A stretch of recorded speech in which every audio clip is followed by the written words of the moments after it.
potential.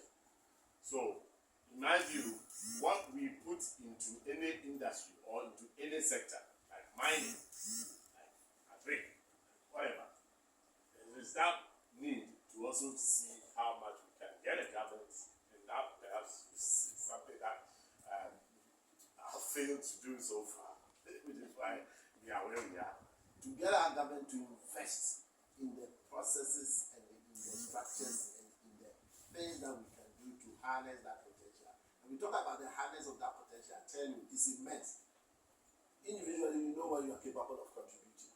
Together, we are even capable of contributing hugely. Yes. And that is something that we need to address. So that policy is basically a document that enables stakeholders to know that they have a responsibility. There are some measures of it, that matrix, that enable us at some point in time to also have a measure of who is doing what. For instance, the behoves of the diaspora engagement policy, the diaspora office at some point to do so many of these things. Either conference in a year to make sure the views of people are being gathered, blah blah blah. These are all metrics that have been presented by the stakeholders themselves. Take the PTA, take the Ministry of Arts and Culture, take the AIPC, take the Ministry of Education. Everyone have contributed as an organization to this document, and that is what the policy is all about. And I think significantly, I need to point that out that originally, where it began, where it was going to be excluded, the historical Africa, historical diaspora. But seriously speaking, we had that immediate requirement as early as possible, and we brought that on board. So the views, the contributions have also been taken on that document. And that has an aspect of what the diaspora engagement policy should do specifically with the historical African and how it can also be mobilized. So if you are expecting to see the nitty-gritty being spelled out in that policy, I'm afraid that's not where you find it. It doesn't spell out exactly final details, how we're going to do this, how we're going to do this. No, it's a broad policy direction as to where we want to go as a country. Is that okay? Yes, thank you.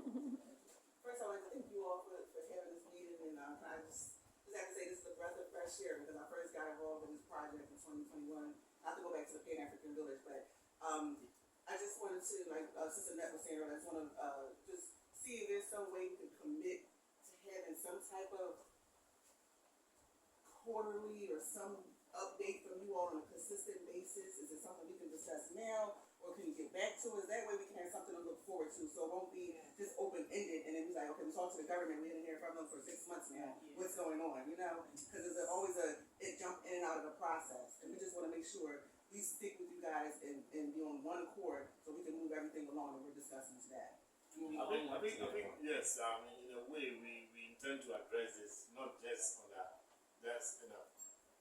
by basically perhaps on a PAV basis, having a structure in place, having some communication established to enable this to happen, and then again through this coalition that we talked about. I think those of you who were here as early as the beginning of 2017 would know, to attest to the fact that we did have a big meeting in Accra, where the leadership was then basically made to sit with Rabbi, various, don't just be deceived by your central region, your organization has only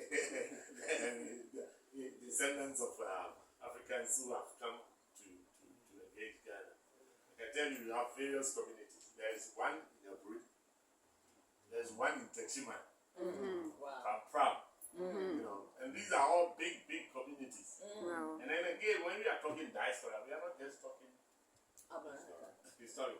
We're talking about so it's such a big thing. It's huge. But we can the facets of context can be defined. I believe we we have that responsibility to keep you informed and keep you also without that interest, specific interest in the PAB. That really makes it a more.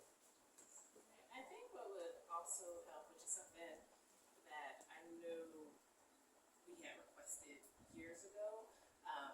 My background is in technology and marketing, and I think sometimes information can be put out there in a digital format.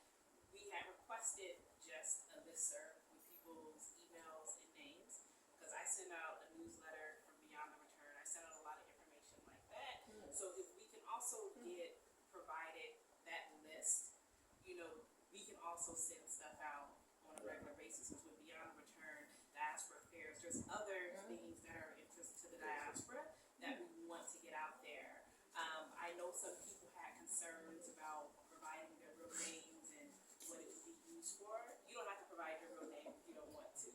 But if someone could commit to sending us a list, you will get monthly information from us through email and digital means. And so I guess I'll put that back on you, Rabbi, to coordinate the coalition. But if you guys send us the list, I will definitely send you a lot of information. As the secretary of the Potholders Association, I'll definitely get your information so I can send you the list. Only what we was able to acquire over the last 2 years, 2 terms, instead of putting together a list. We have asked our Paramount Chief several times for his list so we can communicate with the whole Pan African village. But we were kind of like stuck and stagnant with that part. Okay, but we will give you what we had. Yeah, that would be great. And I think, yes, that's definitely the way forward, and that would help very much. On the positive side, I also want to mention the fact that let us be aware of the developments that have happened over the years. Even the networks, the TV stations, the online, presentation. Of course, it's this same medium that is also being used to, negatively doubting our spirit. But there are so many outlets out there that is also a means of channel communicating, government programs, and very often where we go to say things can all be presented back. Perhaps there's even a better need now than ever to have a network, specific network. It's a business opportunity. Who can dig up? To see how that addresses the common issues that but there are so many of them as we speak. Even looking at it, but of course from some perspectives. I'm aware of the time, and I believe lawyer has sat up to.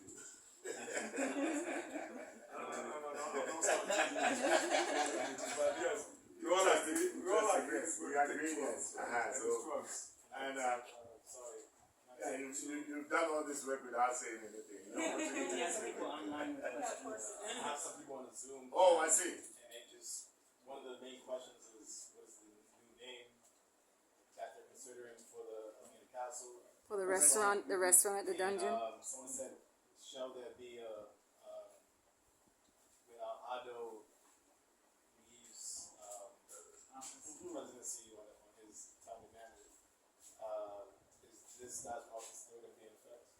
I think yes, rightfully so. People have asked this question. Look, seriously speaking, even without Nanado leaving office, the office or the initiative, the diaspora engagement, could be lost in overall things that government have to do, matter of priority.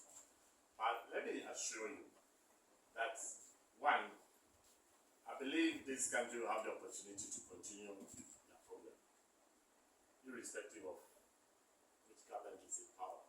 Because the foundations have been laid and the building blocks are in place for anybody to hold it all down and not take it anywhere. One, it is not just something happening in Ghana. It is happening all over. Yeah. At the AU level, at the UN level, the awareness and the increased, interest that is being shown in diaspora mobilization. of course, why not? Because the diaspora is giving us more than the donor countries can give us. The potential out there is far bigger, and it's beginning to dawn on everyone, every country. Ghana leading at that front. want to pursue that, line. And I can see how, irrespective of any government, that will be maintained. To be very fair to the past governments, I keep saying this. Even before we started with the year of return and with everything that we have done to receive this worldwide attention, Ghana has been playing a pivotal role in diaspora engagement. That's true. I mean, the diaspora concept has been with us and it has served us very well. We brought Kwame Nkrumah from the diaspora to help us in our and that shouldn't be lost on anybody. We have over the years been bringing people. When we brought Du Bois, Kwame Nkrumah brought Du Bois to come and sit there and do that African encyclopedia. Yes, that project. It was all driving in that same direction. Other Padmore and all the others who have come in at various times of our engagement have all been demonstrating in the same direction. So I believe, I mean, for all of it we say about Dr. Boisia and his alliance compliance order at some point in time, don't forget he's the one who brought the soul to soul in Accra here. That brought was a cricket and all those people coming to engage, and so we have a long history that is enviable, that I believe every government will want to continue. But I think perhaps, even as we say this, we are better placed to know how to continue. And that is something you shouldn't take away from us. So I wish we have the opportunity to continue to drive it the way we want to drive it, and know that, knowing that there's so much to be done. And we've only barely scratched The surface. We wanted to say, this isn't just a political evolution. It's also a spiritual evolution all over the world. I travel all over the Black diaspora, and there's this awakening all over. It's not just here in Ghana, even Latin America. Yeah. Yeah, all over there's this awakening, and that's what's bringing people back to Yep. the continent. Yeah. Remember Panafest? It was all part of this whole drive. So yeah, we keep going forward. Yeah. Of course, we got the world's attention, and a number of things have contributed in that respect. The social media, the presence of the high profile people who came, where we've gone with this year of return beyond the return, as perhaps baffled our neighbors, and now everybody's coming to doing the same. And that reminds me, it's a sign for us to know that something good happened and we need to continue. So I believe and I have every hope that we will continue doing that. And then for the person who asked the new name for the place, yes, we were there. I'm branded Anumansan. Yes, Anumansan, which is that original name of Elmina. So that's the new name, yes. And what does that mean? Source of endless water. Oh, okay. Source of endless water. Okay. Mr. Record, Morris Biggers again, and Rabbi Cohen asked me to communicate with the official PAV chat and ask them if they had any questions or concerns that needed to be addressed. So there was one that came in, and I'm sorry I'm bringing it up late, but it was from Mr. and Mrs. Garrett. It says, hello, Mr. Biggers. My husband and I have 3 plots in phase 2. We would like to know what actions will be in place to ensure diaspora do not damage the ecological landscape of the area that is being built on. In regards to the numbers of boreholes completed, which will affect the water level and the That local is true. people's livelihood. Okay. Regards, Mr. and Mrs. Garrett. Good question. I've been asking that Not question just by too. observation, but the high numbers of boreholes drilled in zone 1 and zone 2. Every development has a borehole and will eventually have an impact on the water table. Thank you for saying that. Thank you. I think that is a very good Yes. Yep. Yeah, that's something been on my mind as well. consented on that. Technical people. You got all technical artists. So when the technical guys come on board, we are grateful for that. Even preserving mature trees and things Right. like that. Right. You see, and I alluded to this in a small way, which is basically how, from the diaspora, your environment built environment and everything that you do is going to contribute eventually. Right. And then you're going to, rub off others. Yes. Hopefully. No plastic bags. So, I think we are mindful of our time and we want to end by giving Rabbi the opportunity to give us a closing and then we can. Thank you, Director. Technically, you said it, I didn't want to prolong it with any, additional words, since I think we've had a very healthy discussion here. Yeah. And we'd like to thank you, first of all, for taking the time to come down to spend on the ground here with those of us who are on the ground here. Well, I know that you've taken the full account of all that you observed and heard, and that it will get to the proper channels and avenues that it needs to be effectively reacted to, not in a reactionary way, but in a proactive way of putting things on course. I know, because I work with you, that it was never any abandonment, but the lack of communication consistently can bring about all kinds of perceptions.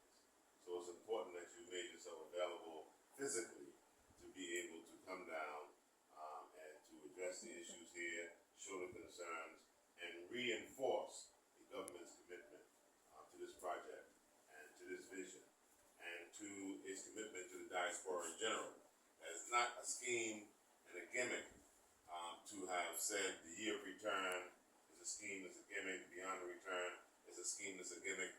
Well, one of the things I've learned here on the ground, scheme has a different connotation here than what we know as a scheme. Right. You have the national, health insurance scheme. Yes. It's a program. Right, A scheme right. is like, whoa, that's a scam. Right. The very word itself suggests you better be cautious. Right. But it doesn't mean that. And so, also, this meeting is to reinforce the fact that this is a proper scheme that has not been abandoned, a proper program, a proper project that fits within the broader scope of Ghana continuing to have the lead and inviting the diaspora home to Africa to make a difference in our collective destiny. So we want to be able to, give them the opportunity to be on the road, get back safe, but not without our appreciation for how they have availed themselves, and to know that these issues are taken very seriously. They will be acted upon. I have been blessed enough to serve on the Beyond the Return Steering Committee, where these matters were brought to the attention. It was only on February 9th that we met in our last meeting, and a plan was put together immediately because we had a little change and shuffle in government. Those of us who follow government issues, there was a change in the government shuffle. But nonetheless, right here on the ground, follow through, and I know of a surety the commitment of the rest of the committee members who are waiting to hear this report and then waiting to also act on it. So we thank you, and as we do in the tradition here, you've asked permission to be able to lead, and I think, do I have the conversation? You have permission. We've exhausted, the immediate concerns we had to ask you. So thank you very much. Thank you. Yeah, we take a group picture. The rain Outside, stop. The rain stop. If not, we'll make space. All right, everybody. So, as you can see, the meeting is completely over. Hopefully a lot of your questions have been answered, but just the same, I wanted to inform you all of what is happening, what's taking place in Asebu, Ghana, and yeah, reach out to me if you have any additional questions, and we'll make sure to get your questions answered. Thank you so much for your subscriptions. Thank you for your continuous support. Please like and share this video with everyone who has concern. Thank you so much.